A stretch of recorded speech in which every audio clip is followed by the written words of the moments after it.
Yo, what is popping, guys? We are finally back with the ITL. It's week 12 right now. I am currently 7-4, and yeah, with a win this week, I would actually clinch my division, and therefore would clinch playoffs, as well as clinching a first round bye. So that would be kind of hype. I definitely want to have the first round bye because I don't really like both matchups versus the teams that are probably gonna make playoffs in my division. That would be the Blackman Dry Cougars and the Texas Tarantrums, both of which I played in the season, obviously, because we play everyone at least once.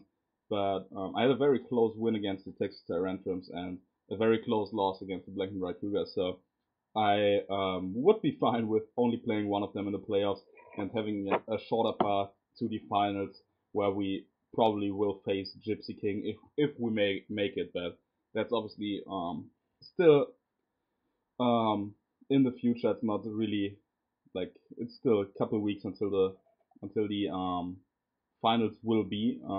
When this match goes up, obviously we will probably already be in playoffs. But yeah, we'll talk about that after I record this match. So we are facing my boy Tyler, aka Phantombass. Absolutely great guy. He always records my matches if I need them, and he always gens mons if I can't gen on my own or stuff. Like he's a very great dude and always helps me out with shit. So definitely shout out to him. But we are gonna try and beat his ass this week because we want this we want to clinch our playoffs and we want to have this first round bye. So yeah, we brought quite a cool team. As you see, Tyler here brought Sylveon, Necrozma, Celesteela, Weavile, Hexorus, and Ember. Quite what I expected. He has a very fat squad on his team. Like the last three brought are basically his only or his best offensive threats. Which is like his team basically has 7 or 8 walls and then like three scary attackers, the Weaver, Hexers, and Ember. Hexers actually is a problem to my team with um with the Mold Breaker, and like a +1 it could potentially sweep if I don't play my cards correctly, especially if it's a Z move variant that can like kill my Tapu Fini with the acid downpour. But I built a very cool squad, I feel, and yeah, I hope that will work out. So obviously I don't have a team builder, and this battle, like we played this battle 2 or 3 weeks ago. Tyler was pretty busy, so I couldn't record quite as early as he usually does. But that's fine. I still remember most of the battle. Obviously, I don't remember turn by turn, but I know how I don't I know mostly what I did and why I did it. So should be fun. My team, as you can see, I bring Arcanine, Mesprit, Heliolisk, um, Curon Black, obviously Tapu Fini and Snorlax. So Mesprit here is a Colbur Berry variant with Knockout, Thunderwave, U-turn, and Stealth Rock. Fully support because I want Rocks up versus Tyler. As you see, didn't bring a Defogger or a Spinner, and it would be nice to get up Rocks versus him early, but obviously I also have to keep Rocks off my side of the field. So yeah, I don't know when I will get up Rocks eventually. I bring Choice-Scar Furiolisk with Thunderbolt, Surf, Volt Switch, and Dragon Pulse. Tyler doesn't have an electric immunity, so I can't basically spam the Volt Switch. And Choice-Scar Furiolisk also gives me like a safety net versus versus a Hexorus that gets out of hand. Like a +1 Hexorus still takes like 60% from Dragon Pulse, so I just have to weaken it a little bit in order to clean or to revenge crit with the Heliolisk. Curon Black is a LiFo variant with Dragonclaw, Ice Beam, Fusion Bolt, and Roost. A very interesting spread. I think I have enough speed for Jolly Ember on that thing, alongside a naughty nature with mostly like with a bunch of attack EVs, but I also have max special attack on that thing, so Ice Beam hits super hard. I built this spread so that I can OHKO any variant of any of his mons on his squad. Like I OHKO, I 2 KO physically defensive Celesteela with the Fusion Bolt, I OHKO physically defensive, 2 KO physically defensive Necrozma with Ice Beam, and I 2 KO specially defensive Necrozma with Dragon Claw. So regardless of what he brings, I 2 KO'd. Sylveon can't take two fusion bolts after rocks. If I don't get up rocks, I have to weaken it a little bit in order to KO with the fusion with the fusion bolt. But besides that, Kyurem is looking pretty clean in this matchup. Arcanine is a defensive variant, which is basically my check to stuff like Weavile, Ember, and Hexerus. I'm mostly physically defensive, but I have some Spadaf to take hits from the Necrozma, but I also have enough speed for Jolly Ember to potentially toxic it before it's like and like chip it down that way, because Arcanine can't really touch Ember for a lot of damage, but it can at least toxic it and then Morning Sun stall a little bit or raw it out and stuff like that. I Flablets raw, toxic, and Morning Sun with the leftovers. I would have loved to run Rocky Helmet, but I needed lefties to avoid it 2-hit KO from Superpower. So yeah, what can you do? Tapu Fini is a taunt set with defog, mostly physically defensive, enough speed for Adamant Ember, which is really what I expect. And you never know. That makes 100 speed EVs, I think, and the rest in max HP and 156 with the bold nature into defense with Surf, Taunt, Moonblast, and Defog. Pretty like self-explanatory set, because Taunt like really shuts down Sylveon, shuts down potential Karma and Necrozma.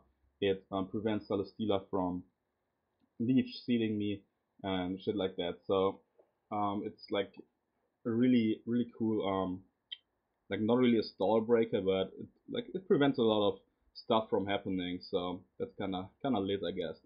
It also is like a nice way to revenge kill Hexerus, because if it doesn't, it has the acid downpour. It can never kill me at +1. I think I even take a +2 poison jab if it's not life orb or anything. So that's kind of lit. And I take any non-banded hits from Ember fairly well. I even live an Adamant Banded Wild Charge. So yeah, Tapu Fini here looking clean. Last one is my Snorlax, which kinda is my win condition. I think I built a very cool set that can absolutely shut down my opponent. I bring a very fat, nearly max defense Impish Snorlax with a lot of HP and some Spadaf. A curse set with Substitute, Ice Punch, and Body Slam. Looking at the squad, the only things that can really break my Substitute are Psyshock from a Modest Necrozma. No attack Sylveon can go for unless it stacks. Modest Necrozma has to be modest to break my Substitute. Celesteela has to be can't even break my Substitute with Heavy Slam. Like Celesteela can only Leech Seed me, and if I get up a Substitute on a switch into Celesteela, I basically can set up on that thing. Weaver can only break my sub, obviously, with knockoff and low kick. Icicle Crash, I think, doesn't break my sub unless it's a banded variant or an Icicle Plate or something like that. But if I'm at +1, can't really do anything to me. Same with the Hexerus. With Misty Terrain up, a unboosted Dragon Claw can never break my Substitute. And obviously, yeah, good old Ember can obviously break my sub, but that's fine. I don't really have best switch-ins for that because that's my Arcanine. But I can deal with Ember fairly well because most of my team outspeeds that thing and can get some damage off on it and like weaken it to a point where it's easily revengeable, so that my Snorlax can potentially sweep late game. This game was fairly long, so I think we should hop right into it so that I can actually get going.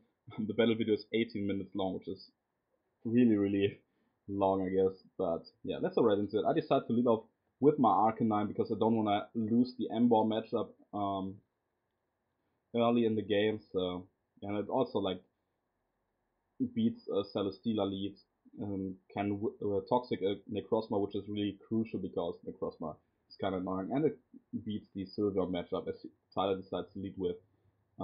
Named after his wife, I think, Megan, so that's kind of cool. I get the Intimidate off, which is nice in order for me to like make his Baton Pass kind of useless if he wants to go for a slow Baton Pass into one of his offensive threats.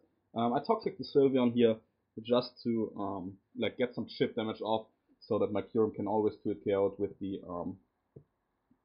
with the Fusion Bolt. He goes for a Wish, which is fine, like probably just seeing what kind of move I want to go for. If I'm a banded variant, if I'm an offensive variant, he can take any one hit, unless I am banded, I think, but I think he can even like live a banded Flare Blitz at like 10 to 15%. But I make the set and just go for the poison. On the next turn here, I actually decide to go for the poison again because I don't think he wants to stay in with the Sylveon because a Flare Blitz, even uninvested, will do over 50% on close to 50% to the Sylveon. In my opinion, he should have made the hard switch into probably Necrozma and then like try to pivot out into maybe the Ember if it's like an Earthquake or Scald variant in order to like chip down my Arcanine. Looking at his team, he really struggles with Arcanine. He doesn't have like the best breaker to beat a physically defensive Arcanine, especially with my Spadef investment, like Power Gem from Necrozma, doesn't do a fuck ton to me, so that's kind of cool. So I can go for another Toxic on the next turn as he decides to stay in and go for the Phantombass. I don't really agree with this play, especially as you see he decides to Baton Pass out into his Ember, so he Baton Pass out a -1 attack boost, -1 attack drop into his Ember, which doesn't really make sense. In my opinion, should have hard switched into something and maybe let it get toxic or like just try to pivot around on the toxics and then like get his Ember in safely. So on the next turn, I think I just Morning Sun up to see what kind of Ember that is, as he decides to go for the head smash. But with the -1, he doesn't kill me. That means he's not Choice Bandit. He's probably a Scarf variant. He doesn't have. Oh, I decided to go for a Toxic. Actually, okay, that makes more sense because I want to whittle down this Ember. But this Ember is not a boosting item, and it's not variant. It's probably not adamant. I can like once I saw the damage and I calculated, I was fairly certain that this is a Scarf Jolly Ember, which would make sense because it actually outspeeds and Oko stuff like non-Scarf, Heliolisk, stuff like Huron Black, stuff like Excadrill, unless it's Scarf is itself. So that kind of makes sense. I really get why he scarfs his Ember, even though like Bandit would obviously be a much better breaker and would have taken out my Arcanine here. I think it was kind of a risky play, staying in, but I really didn't expect him to have Head Smash on the set, which obviously makes sense to my Arcanine, but I think like when I like stayed in there, I expected more like a superpower which covers most of the plays I would make and still would have chipped down my Arcanine to a chill amount. But yeah, Head Smash definitely smart because it did a fuck ton to my Arcanine. My Arcanine is weakened now, which I don't really like, but I can always Morning Sun up on the Sylveon, which can never 2-hit KO me from the range I'm at now. So he decides to switch out, which confirms the Scarf because he switches out before I do. As I decide to make the switch out into my Tapu Fini, which can take a -1 non-banded head smash with ease that would have done like 30% max or something. He goes out into his Sylveon, which is totally fine with me. I can taunt this thing and make it completely useless, and I'm able to chip it down with the Toxic on the next turn. So I go just for the taunt here, which also covers like switching to Celesteela and Necrozma on his part, which is pretty nice, I guess. So Sylveon is taunted, and it can't use the Wish after the taunt. So I get this play right, and I will just start to fire off Moonblast, I think, because I want this Sylveon guaranteed in range for 2 Fusion Balls, even if it's like max defensive set. Oh no, I decided to switch out into my Arcanine the to get my health back, which also makes sense, because I like just expect to have Hyper Voice, Wish, Protect, and Baton Pass. That's like what he showed. I don't think he has Wish without Protect. So I can take this Morning Sun, which actually is a 2-hit. No, it's not a 2-hit KO after the leftovers, and I can Morning Sun up with my Arcanine on the next turn, which is fairly nice. Getting my health back is crucial in order for me to check stuff like Ember, um, as well as the Weavile, obviously, which is a pretty big threat to my team. So this Megan here, his Sylveon now is totally in range for Kyurem, as the video is lagging a little bit. Hope that like, changes in a second. But Arcanine now is back at a nice amount of health, and yeah, gets his health back here, which is cool. I'm over half now, and I can potentially fire off a Roar or a Flare Blitz here. I don't really know what I do. Does the video stop lagging or does it not? Megan is getting one down by poison fucked on here, and oh, I decide to morning sun up here. Okay, next turn. I don't know if like what's wrong with the video. I hope it changes. As he baton passes out, so he baton passes another -1 attack out into one of his mons. Looks like it's gonna be better. Yeah, baton passes out into Hexerus, which doesn't even have the mold breaker, so that's kind of cool. And yeah, this Hexerus here, I don't know why I went into that, because like it can never set up on an Arcanine. I revealed a Raw here because I don't want to go. I don't want him to go for Dragon Dance or anything like that. And I get him out into the Crossma on his double into Ember, probably trying to catch, I don't know, one of my switch ins, maybe a Snorlax or something,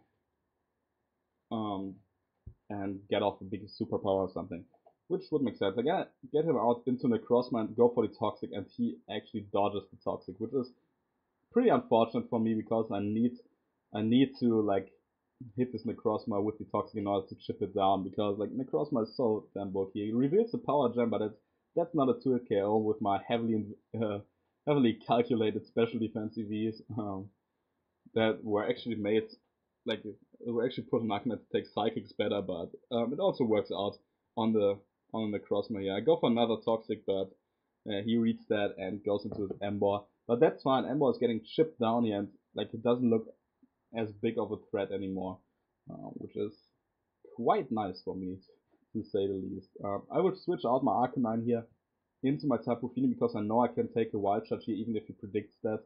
Even predicts my switch to Tapu Fini. I get the Misty Surge back up, so I can never like get Toxic on Arcanine, which would be quite nice. As he actually predicts my Tapu Fini, which is a very nice play. I think he had to make that play. I didn't really think he would, because he hasn't really been too aggressive early in the game.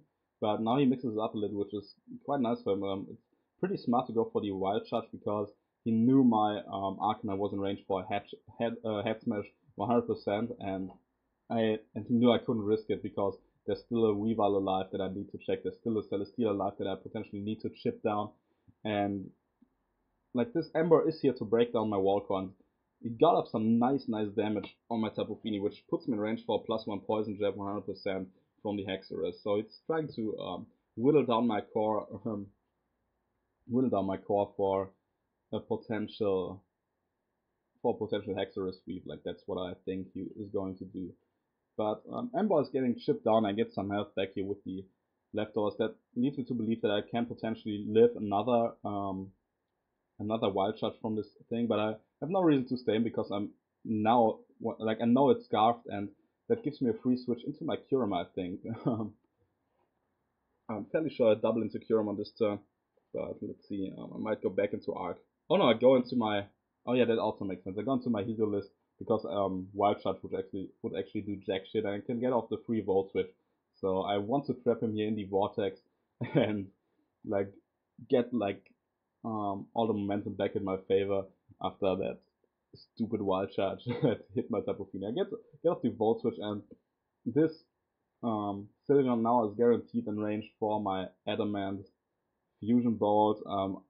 Looking at it, like a Fusion Bolt does 45% minimum, and that looks like 40%, maybe 42. So I'm like fairly sure I can kill this Sylveon off, and even if I don't kill it, Life Orb Recall plus an uninvested Hyper Voice won't kill me, so I can just fire off the Fusion Bolt here, and yeah, get rid of the Sylveon. So that means his Mons will stay toxic. He can't heal Bell. Oh no, he doesn't have to heal Bell. Yeah, he reveals all his sets, his entire set, but he can't really Wish Pass, so that's kind of cool. So he goes out into Hexerus, and I know that Hexerus, unless it's banded, can, or like no, even banded Hexerus cannot kill me.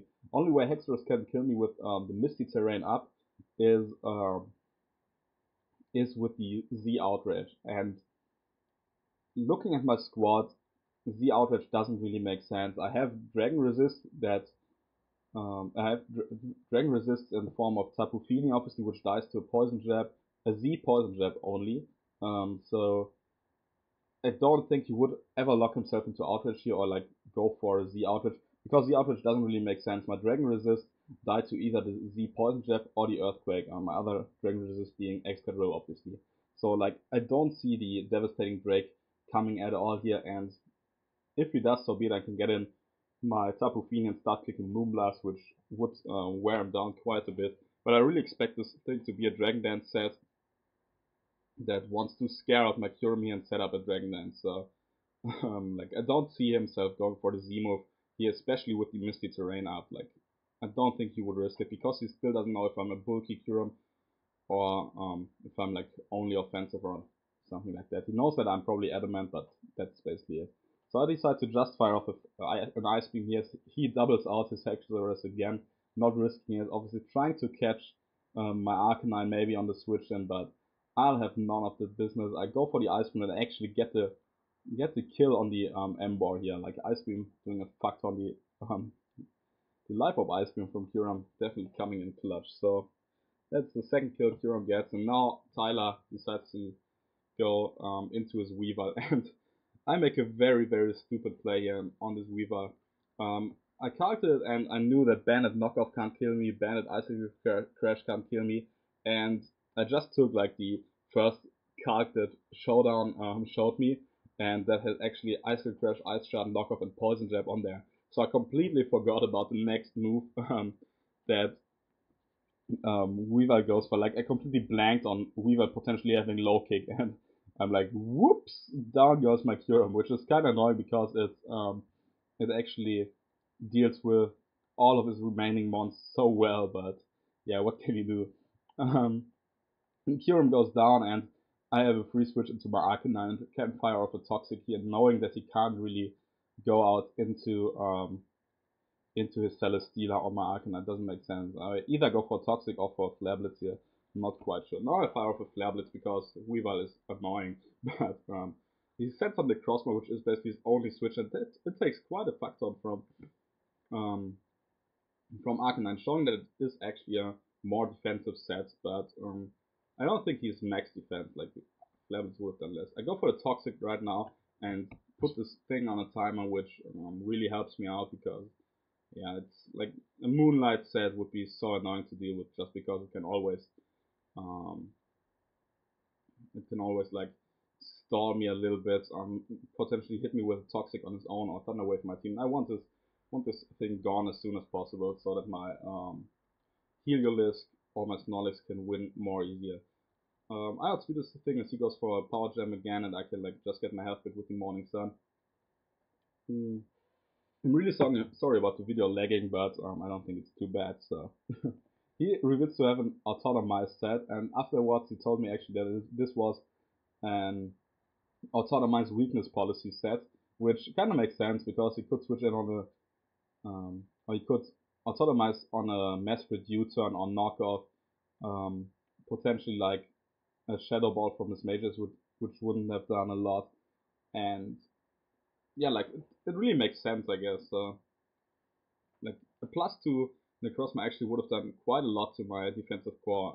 So definitely an interesting set here on Tyler's part. But I can go freely into my Snorlax here because this Necrozma can't really touch me. And I think I decide to curse up here as he actually reveals the Brick Break, which as you see doesn't do anything. It can't even break my sub after a curse. I think it does like 22 to 26% or something like that before I curse up, but I decided to curse up on the Snorlax because Necrozma will go down to Toxic on the next turn, which means I can set up a substitute, be at a solid amount of health, and potentially get a kill or at least get some big damage off on whatever wants to come in and try to break my sub. He goes for Brick Break again.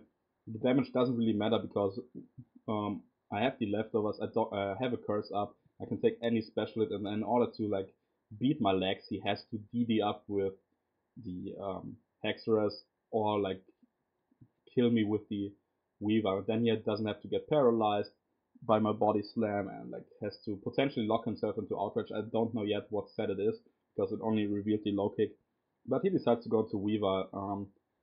Sadly, I didn't get up rocks earlier, so body slam at +1 will actually not knock out the Weaver, so he can get off a low kick and break my break my stuff, but I can get off a big body slam on this Weaver and put it in range um,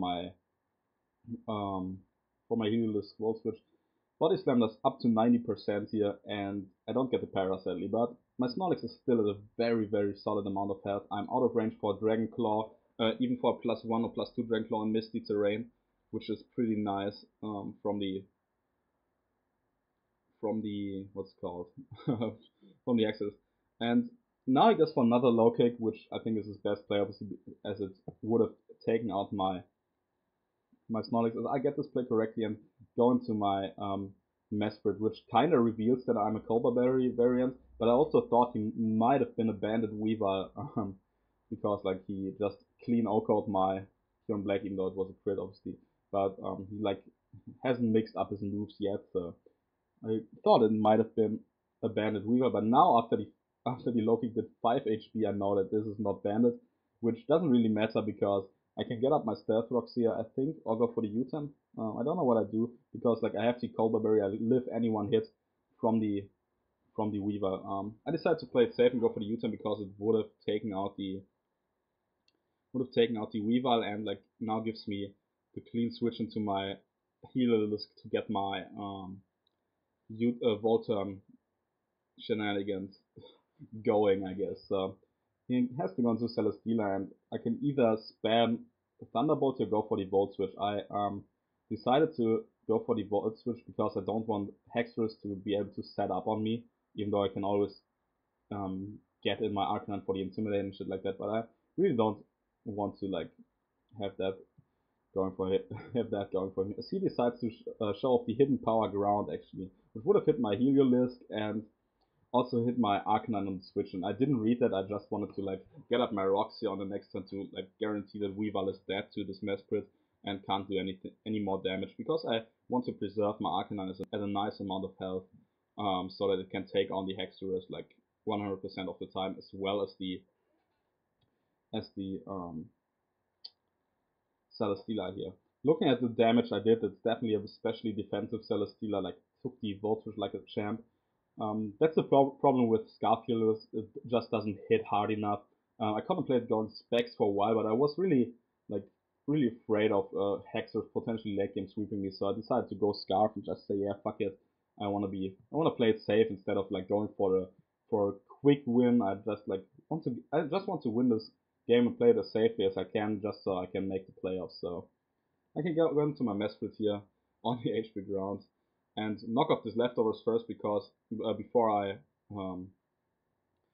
I get off my stealth block. The lead sheet obviously will get him some health back, but it doesn't really matter to me. I don't need health on my Mesprit at all because Weaver now is dead, and all I need to do, if I need to do anything with the Mesprit, is Thunder Waving the Hexorus. As he decides to go into his Hexorus again as I set up my Stealth Rock. I contemplated going for the U-turn or the Thunder Wave on this turn, but I felt like getting rid of Weavile would be nice with the Stealth Rock.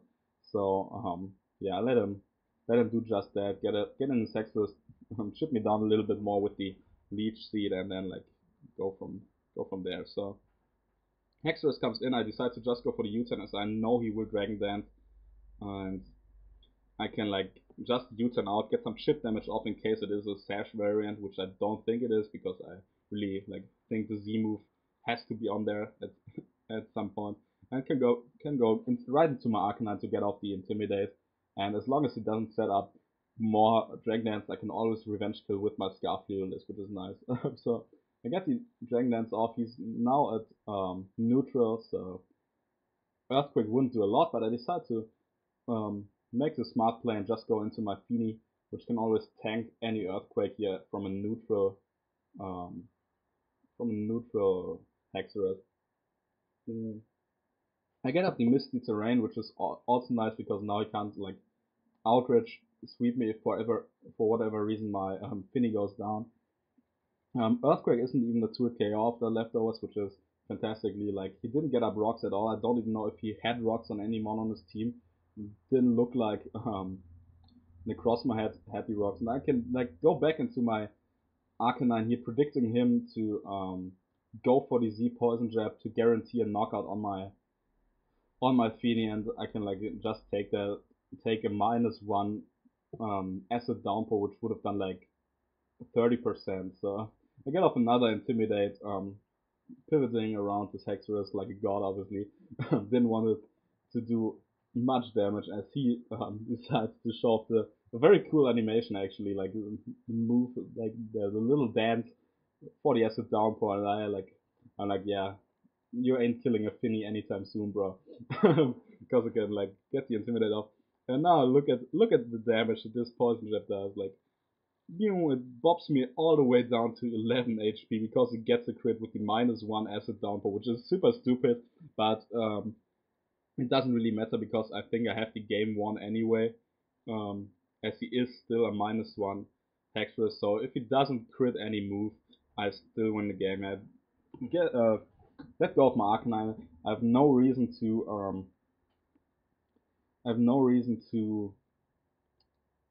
preserve differential because I just need to win in order to guarantee a playoff spot, like and to guarantee me the first round bye, because like my differential is so much higher than the next best team's differential in the conference. So yeah, no reason to preserve my arc, even though would have been deserved for the stupid crit. But yeah, what can you do? It thankfully didn't really matter because the game is won already. He goes for the Dragon Claw here instead of the Earthquake. Both would have done jack shit, but with the Misty Terrain, I can revenge. Or I can get a nice amount of damage off on the Hexerus here with my Snorlax with the Ice Punch, and yeah, I'm almost back at the same amount of health like I was after. I think I go for a curse here on his, or do I go for a substitute or a curse?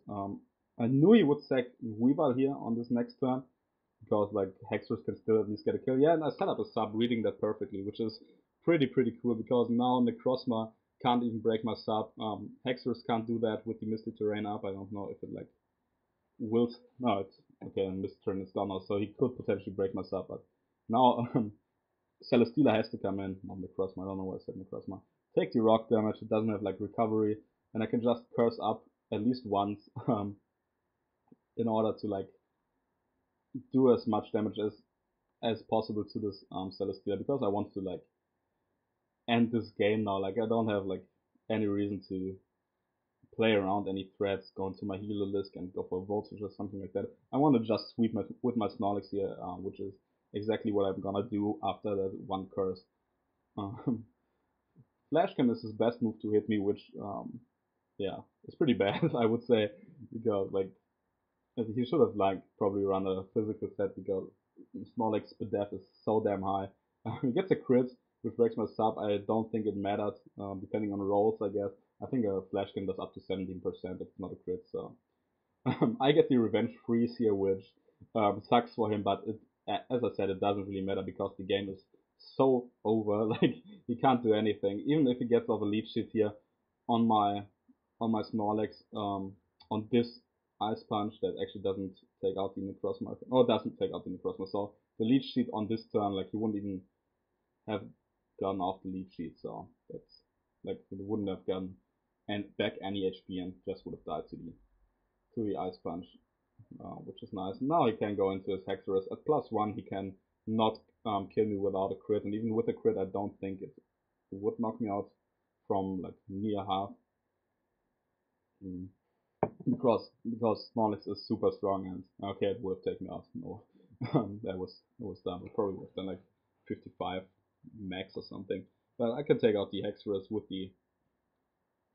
the Ice Punch and get a nice 4 win versus my boy Tyler, aka Phantombass. So I improved to 8-4, and I actually clinched playoffs. I won't upload week 13. We are already in the playoffs right now. As you might have seen when you should you be sub to my boy Gypsy King. Him and I did live comps of the first 2 playoff games in the division round. I finished the season 8-5 because I like brought a very memey team to week 13 and had the wrong ability on my Snorlax, which kind of cost me the game. So I lost like 2-0 or 1-0 versus my boy Davian. Doesn't matter. I finished the season 8-5, so I got the first round bye. My boy Scoot also finished 8-5, but my differential was like 15 points higher or something. So I was guaranteed to have a first round bye in the playoffs. And Scoot actually knocked out my boy Nicky in the playoffs, the Texas Tarantrums. So I will face the Black and White Cougars, whom I lost to in week 7, I think. And yeah, we'll face them in the conference finals. Definitely gonna be a very, very hype game. Scoot and I have a lot of history. We actually played in the first finals of the ITL, which was in season 2 because season 1 was cut short. And I won my first league title versus Scoot in ITL season 2, which I always like to look back. It was a very sick game. Like went down to the 60-minute time. I won 2-1, which is kind of crazy. It was a super hype game. I obviously didn't upload back then, but yeah, it was great. And like Scoot and I, we know each other really well. We talk about Mons all the time, and yeah, definitely gonna be a fun game. Like Scoot, he loves to get creative with his Mons, and he has a very threatening team with like stuff like Victini and Manaphy. But I'm confident in my chance. I want to make the finals, obviously, because I want to play the best of the best for another shot at the title. I haven't won a league title in a couple months, but I always made it to playoffs, which is kind of hard. But I obviously want to face the king himself, Gypsy King, in the finals. Like after week 8, we both felt like which was a really fun game, and we both felt like yeah, we definitely have to face each other in finals. Like that would be so hype. So yeah, I'm super pumped for that. I'm definitely trying to bring my A game versus Scoot in the conference finals. I started prep yesterday. I'm fairly confident in what I like want to bring and what I want to do versus team. I'm bringing some interesting sets, I guess.